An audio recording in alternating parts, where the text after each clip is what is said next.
कहानी सीरीज में आज मुंशी प्रेमचंद की कहानी धिक्कार मानसरोवर भाग 1 इस प्रकार है। अनाथ और विधवा मानी के लिए जीवन में अब रोने के सिवा दूसरा अवलंबन न था। वह 5 वर्ष की थी जब पिता का देहांत हो गया। माता ने किसी तरह उसका पालन पोषण किया। 16 वर्ष की अवस्था में मोहल्ले वालों की मदद से उसका विवाह भी हो गया, पर साल के अंदर ही माता और पति दोनों इस संसार से विदा हो गए। इस विपत्ति में उसे अपने चाचा बंशीधर के सिवा और कोई नजर न आया जो उसे आश्रय दे सके।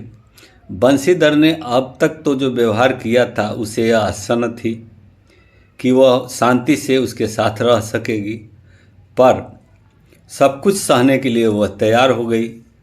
वह गाली, झिड़की, मारपीट सब सह लेगी। कोई उस पर संदेह तो न करेगा, उस पर मिथ्या लांछन तो न लगेगा। सुहदों और लुच्छों से भी उसकी रक्षा होगी। बंशीधर को कुल मर्यादा की कुछ चिंता हुई। मानी के याचना अस्वीकार न कर सके, लेकिन 2-4 महीने में ही मानी को मालूम हो गया कि इस घर में बहुत दिनों तक उसका निवाह न होगा। वह घर का सारा काम करती, इशारों पर नाचती, सबको खुश रखने की कोशिश करती, पर ना जाने क्यों चाचा और चाची दोनों उससे जलते रहते। उसके आते ही महरी अलग कर दी गई। नहलाने धुलाने के लिए जो लौंडा था उसे भी जवाब दे दिया गया। अब मानी से इतना उबार होने पर भी चाचा और चाची न जाने क्यों उसे मुंह फुलाए बैठे रहते। कभी चाचा घुड़कियाँ जमाते, कभी चाची कोसती, यहाँ तक कि उसकी चचेरी बहन ललिता भी बात बात पर उसे गालियाँ देती। घर भर में केवल उसके चचेरे भाई गोकुल ही उसके साथ सहानुभूति रखता था। उसी की बातों में कुछ स्नेह का परिचय मिलता था। वह उसकी माता का स्वभाव जानता था। अगर वह उसे समझाने की चेष्टा करते या खुल्लम खुल्ला मानी का पक्ष लेता तो मानी को एक घड़ी घर में रहना कठिन हो जाता। इसलिए उसकी सहानुभूति मानी ही को दिलासा देने तक रह जाती। वह कहता, बहन मुझे नहीं, नौकर हो जाने दो, फिर तुम्हारे कष्टों का अंत हो जाएगा। तब देखूंगा कौन तुम्हें तिरछी आंखों से देखता है। जब तक पढ़ता हूँ अभी तक तुम्हारे बुरे दिन हैं। मानी ने स्नेह में डूबी हुई बातें सुनकर पुलकित हो जाती और उसका रोआ रोआ गोकुल को आशीर्वाद देने लगता। आज ललिता का विवाह है। सवेरे से ही मेहमानों का आना शुरू हो गया है। गहनों की झनकार से घर गूंज रहा है।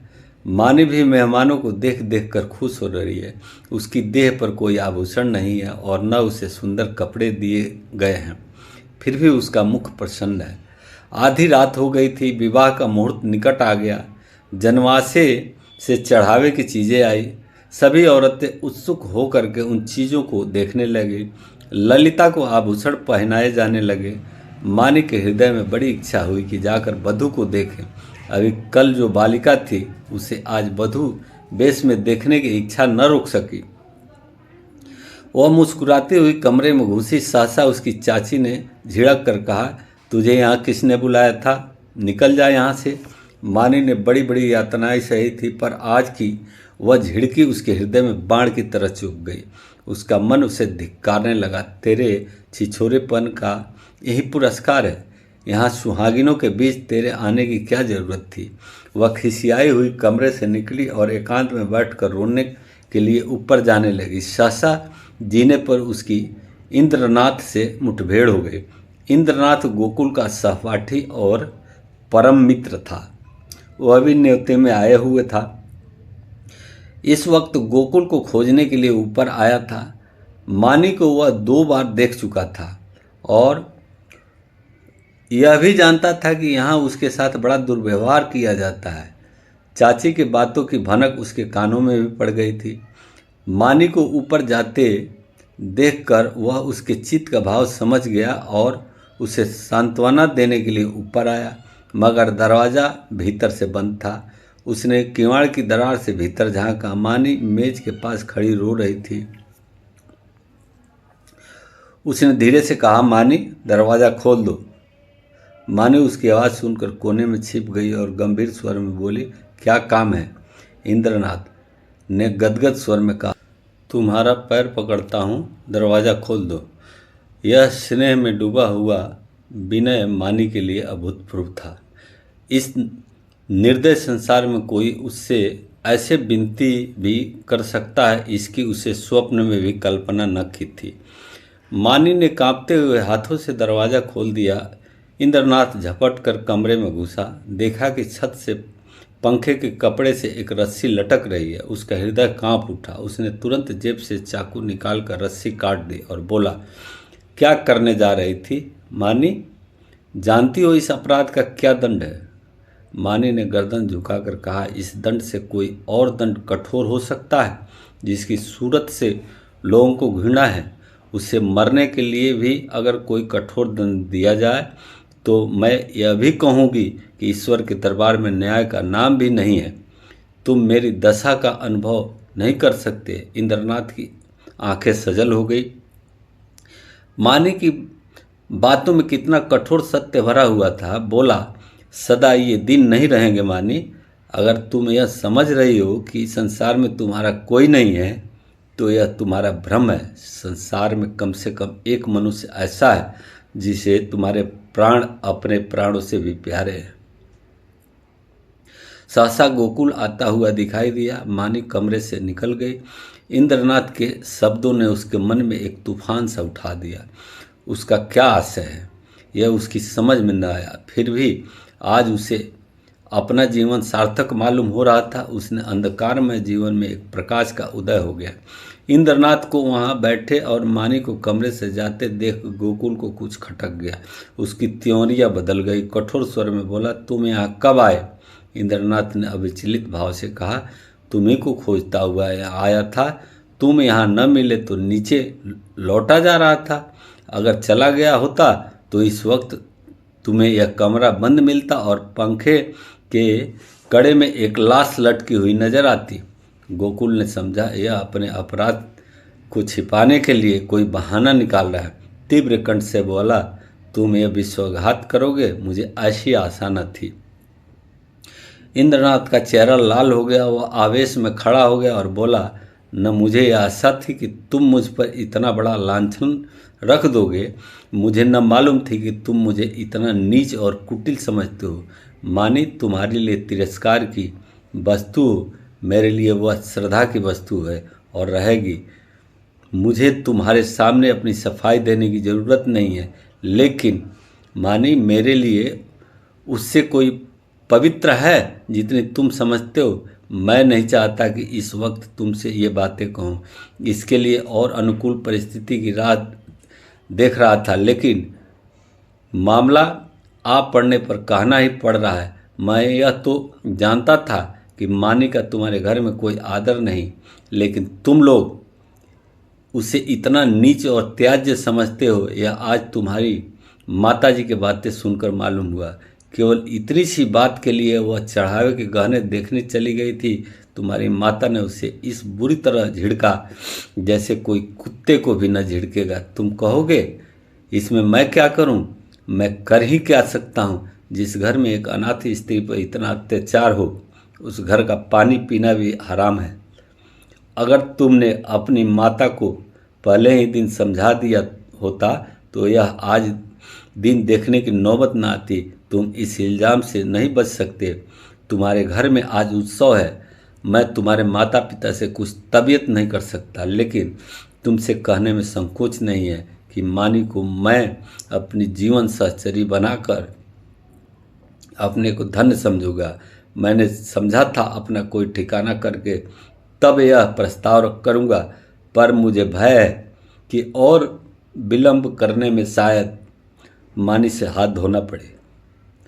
इसलिए तुम्हें और तुम्हारे घर वालों को चिंता से मुक्त करने के लिए मैं आज ही यह प्रस्ताव किए देता हूँ। गोकुल के हृदय में इंद्रनाथ के प्रति ऐसी श्रद्धा कभी न हुई।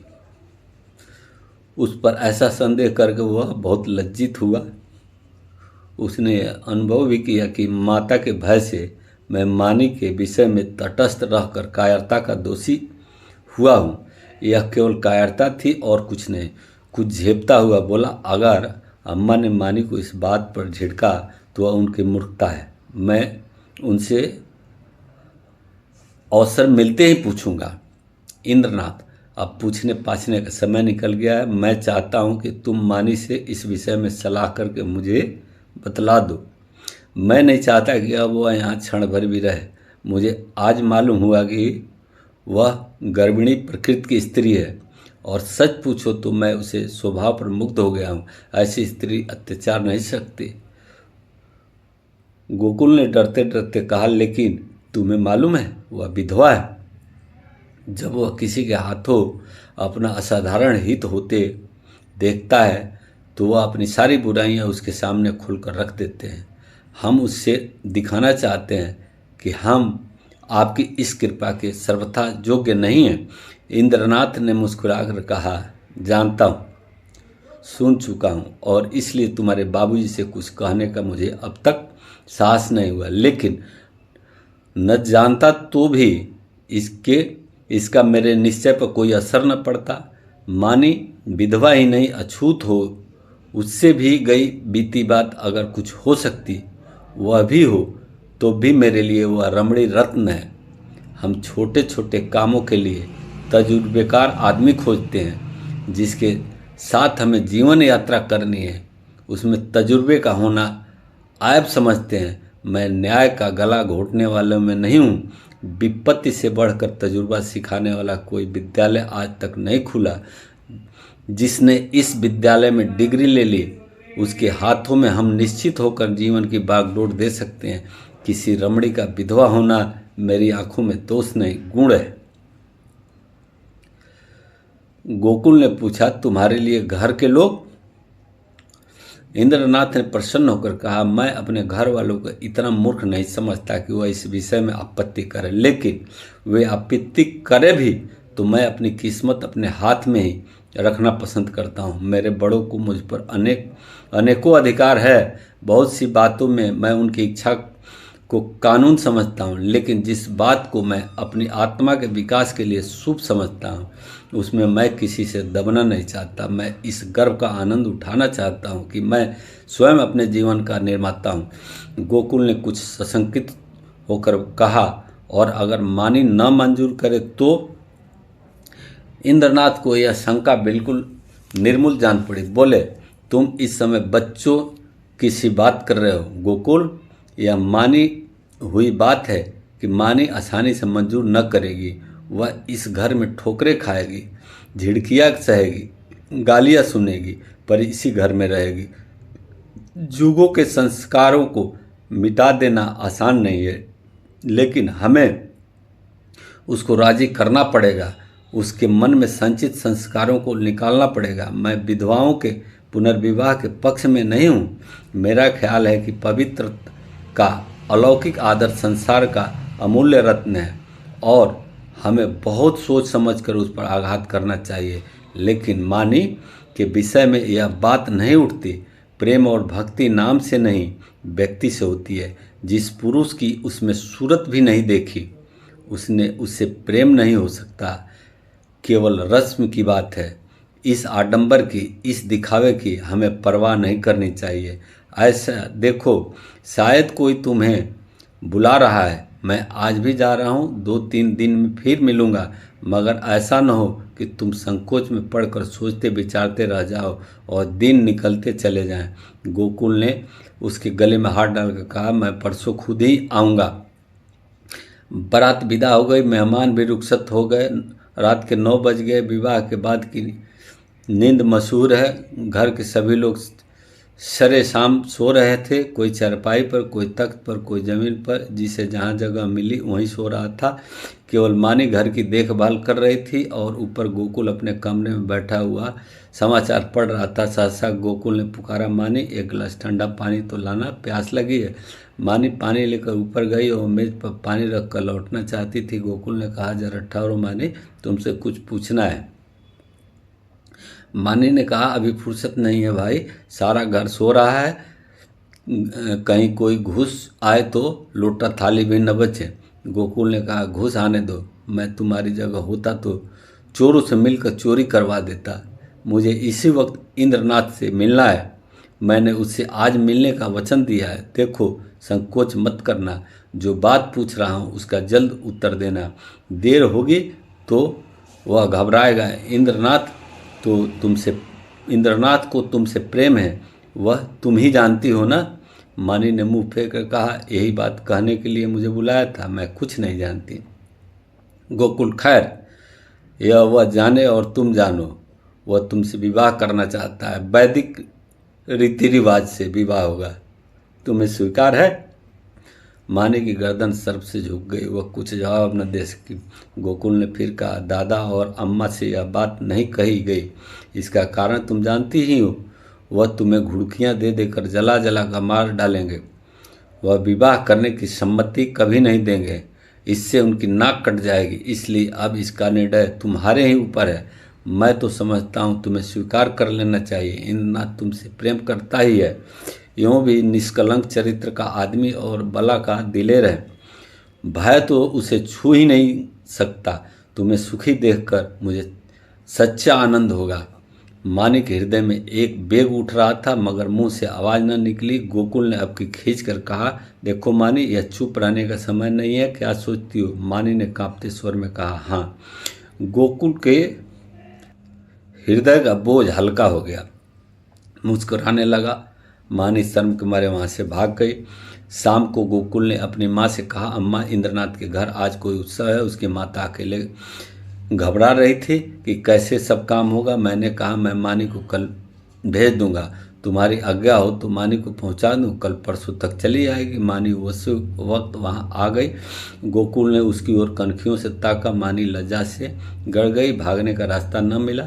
माँ ने कहा, मुझसे क्या पूछते हो, वह जाए तो ले जाओ। गोकुल ने मानी से कहा, कपड़े पहनकर तैयार हो जाओ, तुम्हें इंद्रनाथ के घर चलना है। मानी ने आपत्ति की, मेरा जी अच्छा नहीं है, मैं न जाऊंगी। गोकुल की माँ ने कहा, चली क्यों नहीं जाती? क्या वहाँ कोई पहाड़ खोदना है? मानी एक सफ़ेद साड़ी पहन तांगे पर बैठी तो उसका हृदय कांप रहा था और बार बार आंखों में आंसू भर आते थे। उसका हृदय बैठ जाता था मानो नदी में डूबने जा रही हो। तांगा कुछ दूर निकला तो उसने गोकुल से कहा, भैया, मेरा जी न जाने कैसा हो रहा है, घर चलो, तुम्हारे पैर पड़ते हैं। गोकुल ने कहा, तू पागल है, वहाँ सब लोग तेरी राह देख रहे हैं और तू कहती है कि लौट चलो। माँ ने, मेरा मन कहता है कि कोई अनिष्ट होने वाला है। गोकुल, और मेरा मन कहता है कि तू रानी बनने जा रही है। माँ ने, 10-5 दिन ठहर क्यों नहीं जाते? कह देना मानी बीमार है। गोकुल, पागलों सी बातें न करो। मानी, लोग कितना हंसेंगे। गोकुल, मैं शुभ कार्य में किसी की हंसी की परवाह नहीं करता। मानी, अम्मा तुम्हें घर में घुसने न देगी, मेरे कारण तुम्हें भी झिड़कियाँ मिलेगी। गोकुल, इसकी कोई परवाह नहीं है, उसकी तो यह आदत है। तांगा पहुंच गया। इंद्रनाथ की माता विचारशील महिला थी, उन्होंने आकर वधू को उतारा और भीतर ले गई। गोकुल वहाँ से घर चला तो 11 बज रहे थे। एक ओर तो शुभ कार्य की पूरा करने का आनंद था, दूसरी ओर भय था कि कल मानी न जाएगी तो लोगों को क्या जवाब दूंगा। उसने निश्चय किया, चलकर साफ साफ कह दूं, छिपाना व्यर्थ था। आज नहीं कल, कल नहीं परसों तो सब कुछ कहना ही पड़ेगा, आज ही क्यों न कह दूं। यह निश्चय करके वह घर में दाखिल हुआ। माता ने किवाड़ खोलते कहा, इतनी रात तक क्या करने लगे, उसे भी क्यों न लेते आए, कल सवेरे चौका बर्तन कौन करेगा? गोकुल ने सिर झुकाकर कहा, वह तो अब शायद लौट कर ना आए अम्मा, उसने वहाँ रहने का प्रबंध हो गया है। माता ने आंखें फाड़ कर कहा, क्या बकता है, भला वह वहाँ कैसे रहेगी? गोकुल, इंद्रनाथ से उसका विवाह हो गया है। माता मानो आकाश से गिर पड़ी। उसे कुछ सूझ न रही कि वह मुंह से क्या निकल रहा है। कुल, कंगाल, भड़वा, हरामजादा, न जाने क्या क्या कहा। यहाँ तक कि गोकुल का धैर्य चरम सीमा का उल्लंघन कर गया। उसका मुंह लाल हो गया, त्योरियाँ चढ़ गई। बोला, अम्मा बस करो, अब मुझे इससे ज़्यादा सुनने की सामर्थ्य नहीं है। अगर मैंने कोई अनुचित कर्म किया होता तो आपकी जुत्तियाँ खाकर भी सिर न उठाता, मगर मैंने कोई अनुचित कर्म नहीं किया। मैंने वही किया जो ऐसी दशा में मेरा कर्तव्य था और जो हर एक भले आदमी को करना चाहिए। तुम मूर्ख हो, तुम्हें नहीं मालूम कि इस समय की क्या प्रगति है, इसलिए अब तक धैर्य के साथ तुम्हारी गालियां सुनी तुमने, और मुझे दुख के साथ कहना पड़ता है कि पिताजी ने भी मानी के जीवन को नारकीय बना रखा है। तुमने उसे ऐसी ऐसी ताड़नाएं दी जो कोई अपने शत्रु को भी न देगा। इसलिए न कि वह तुम्हारी आश्रित थी, इसलिए न कि अनाथनी थी। अब वह तुम्हारी गालियां खाने ना आएगी। जिस दिन तुम्हारे घर विवाह का उत्सव हो रहा था, तुम्हारे ही एक कठोर वाक्य से आहत होकर वह आत्महत्या करने जा रही थी। इंद्रनाथ उस समय ऊपर न पहुंच जाते तो आज तुम सारा घर हवालात में बैठा होता। माता ने आंखें मटकाकर कहा, आहा, कितने सपूत बेटे हो तुम कि सारे घर को संकट से बचा लिया। क्यों न हो, अभी बहन की बारी है। कुछ दिन में मुझे ले जाकर किसी के गले में बांधाना, फिर तुम्हारी चांदी हो जाएगी। यह रोजगार सबसे अच्छा है। पढ़ लिख कर क्या करोगे? गोकुल मर्म वेदना से तिलमिला उठा, व्यथित कंठ से बोला, ईश्वर न करे कि कोई बालक तुम जैसी माता के गर्भ से जन्म ले। तुम्हारा मुंह देखना भी पाप है। यह कहता हुआ घर से निकल पड़ा और उन्मादों की तरह एक तरफ चल खड़ा हुआ। जोड़ के झोंके चल रहे थे, पर उसे ऐसा मालूम हो रहा था कि सांस लेने के लिए हवा नहीं है।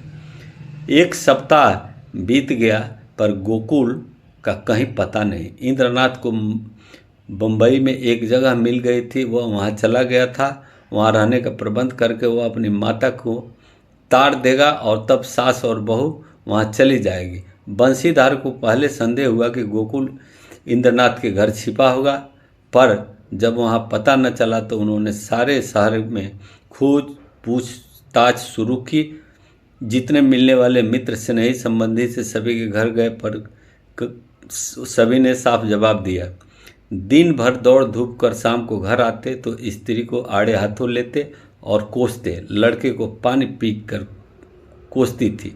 न जाने तुम्हें कभी बुद्धि आएगी या नहीं। गई थी चुड़ैल, जाने देती। एक बोझ सिर से टला, एक महरी रख लो, काम चल जाएगा। जब वह न थी तो घर क्या भूखों मरता। विधवाओं के पुनर्विवाह चारों तरफ हो रहे हैं। यह कोई अनहोनी बात नहीं है। हमारे बस की बात होती तो विधवा विवाह के पक्षपतियों को देश से निकाल देते, साफ देकर जला देते, लेकिन यह हमारे बस की बात नहीं है। फिर तुमसे इतना भी न हो सका कि मुझसे तो पूछ लेती।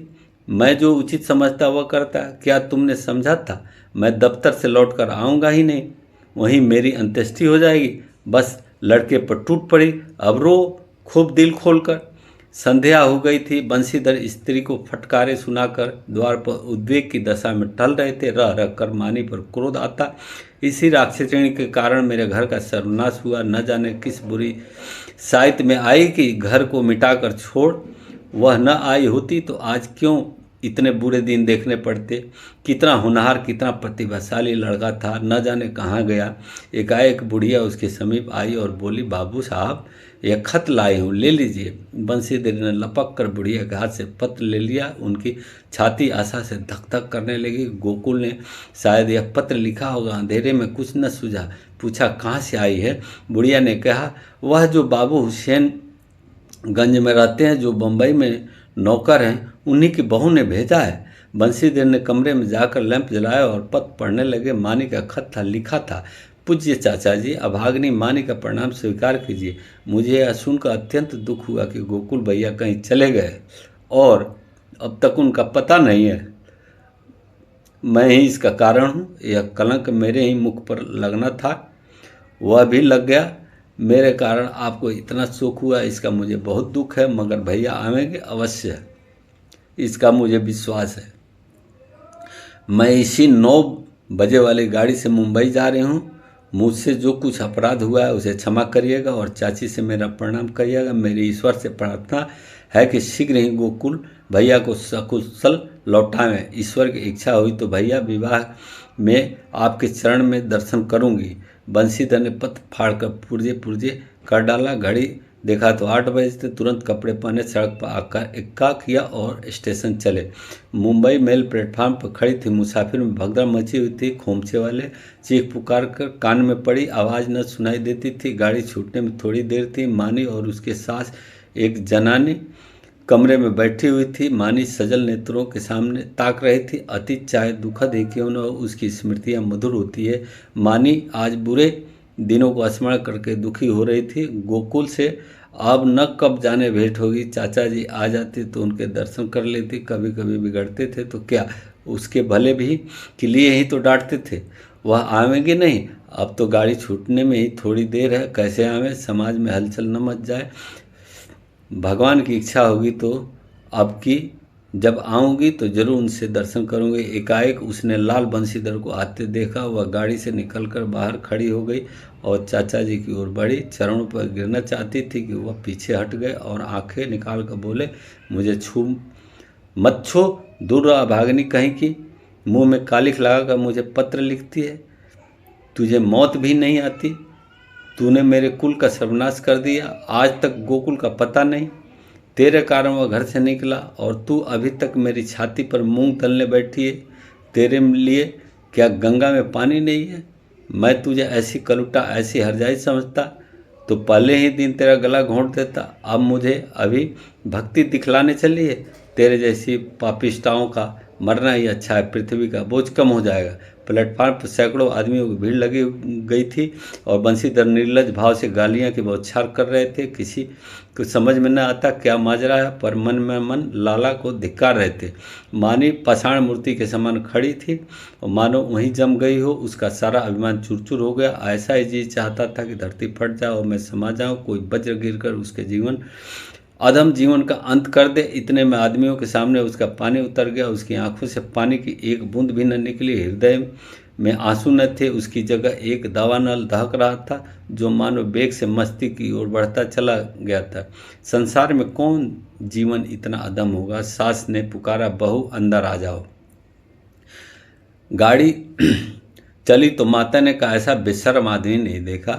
मुझे तो ऐसा क्रोध आ रहा था कि उसका मुंह नोच लूं। मानी ने सिर ऊपर न उठाया। माता फिर बोली, न जाने इन सड़ियलों को बुद्धि कब आएगी। अब तो मरने के दिन भी आ गए। पूछो तेरा लड़का भाग गया तो हम क्या करें? अगर ऐसे पाप न होते तो वह वज्र ही क्यों गिरता? मानी ने फिर भी मुंह न खोला। शायद उसे कुछ सुनाई न दिया। शायद उसे अपने अस्तित्व का ज्ञान भी न था। वह टकटकी लगाए खिड़की की ओर ताक रही थी। उस अंधकार में उसे जाने क्या सूझा था। कान पुराया। माता ने पूछा, बेटी कुछ खाओगी? थोड़ी मिठाई खा लो। 10 कब के बज गए? मानी ने कहा, अभी तो भूख नहीं है माँ, फिर खा लूँगी। माता जी सोई। मानी भी लेटी, पर चाचा की वह सूरत आंखों के सामने खड़ी थी और उसकी बातें कानों में गूंज रही थी। आह, मैं इतना नीच हूँ, ऐसी पतित कि मेरे मर जाने से पृथ्वी का भार हल्का हो जाएगा। क्या कहा था? तू अपने माँ बाप की बेटी है तो फिर मुंह मत दिखाना। न दिखाऊंगी। जिस मुंह पर ऐसी कालिमा लगी हुई है तो उसे किसको दिखाने की इच्छा भी नहीं। गाड़ी अंधकार को चीरती हुई चली जा रही थी। मानी ने अपना ट्रंक खोला, अपने आभूषण निकाल कर उसमें रख दिए। फिर इंद्रनाथ का चित्र देखकर उसे देर तक देखती रही। उसकी आंखों में गर्व की एक झलक सी दिखाई दी। उसने तस्वीर रख दी और आप ही आप बोली, नहीं नहीं, मैं तुम्हारे जीवन को कलंकित नहीं कर सकती। तुम देवतुल्य हो।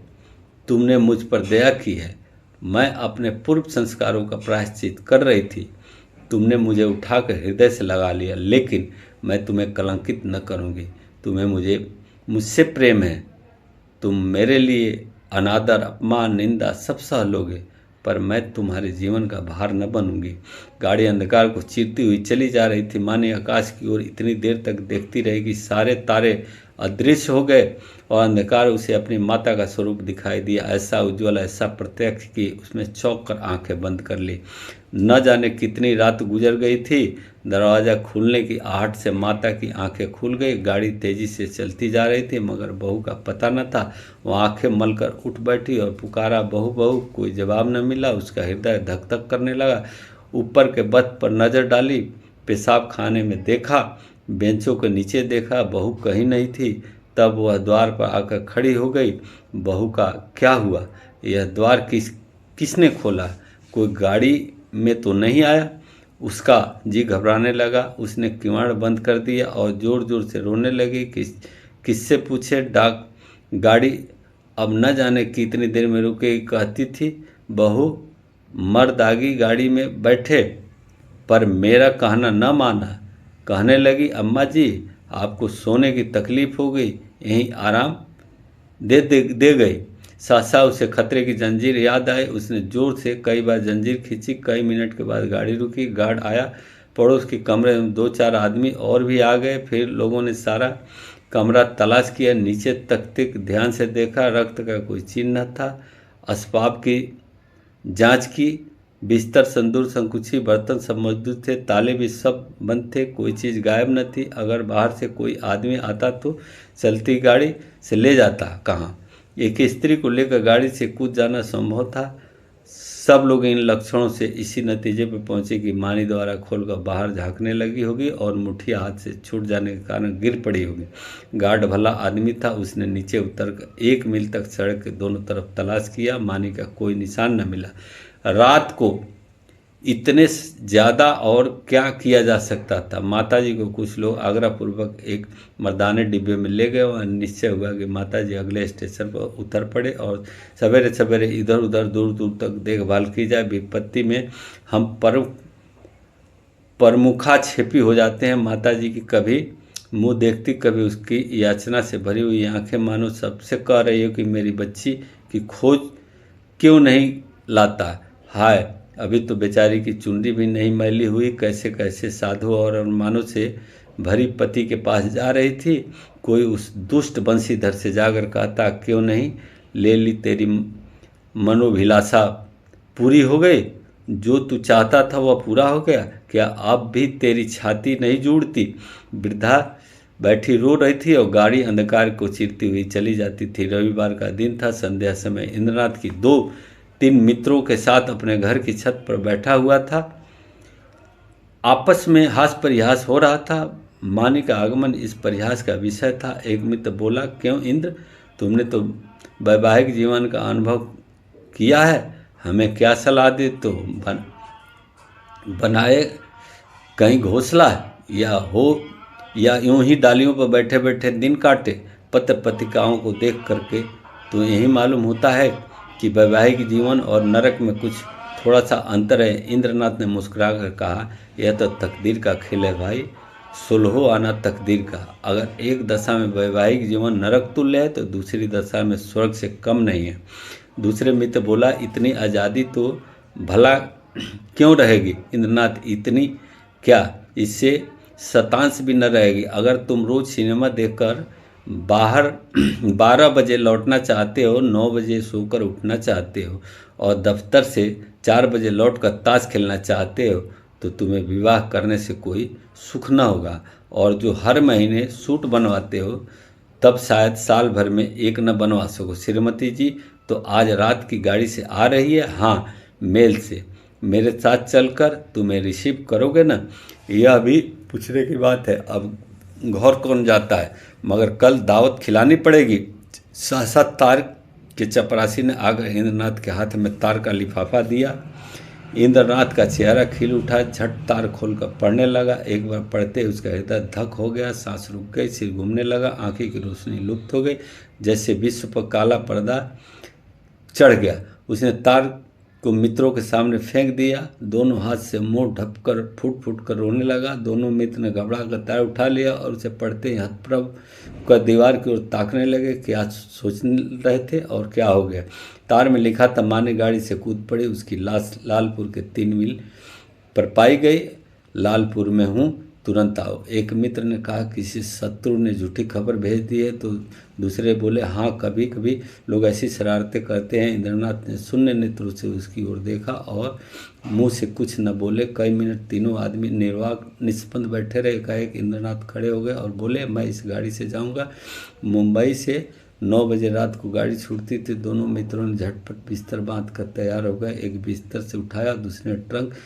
इंद्रनाथ थे चटपट कपड़े पहने और स्टेशन चले। निराशा आगे थी, आशा रोती हुई।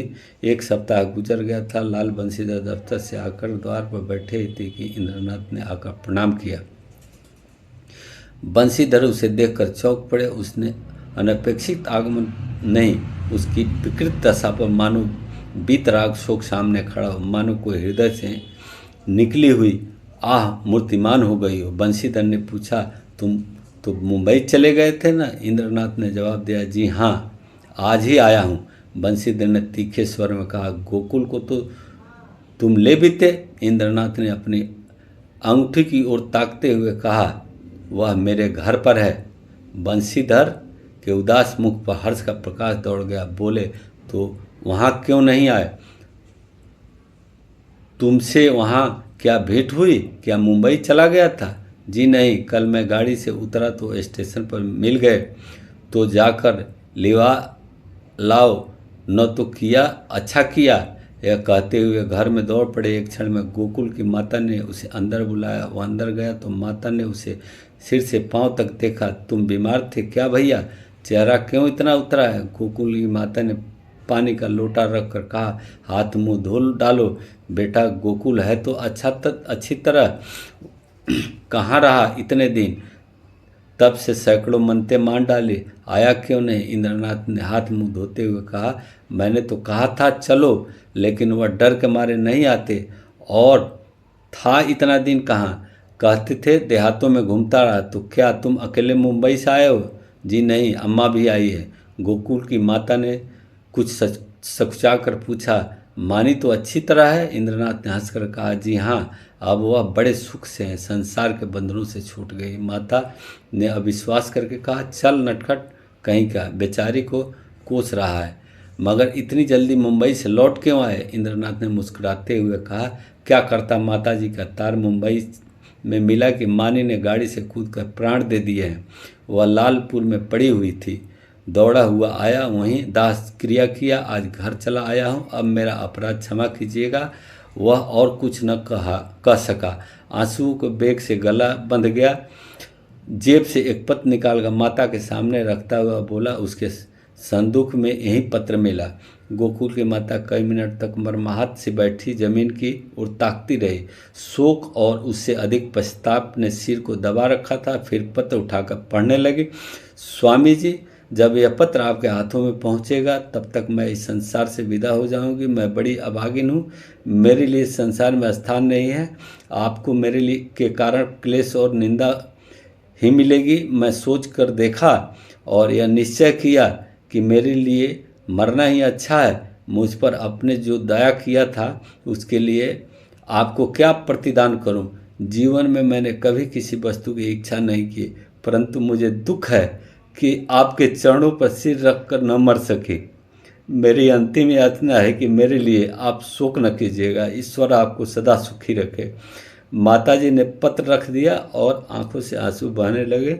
बरामदे में बंशीधर निस्पंद खड़े थे और जैसे मानो लज्जानत उनके सामने खड़ी थी।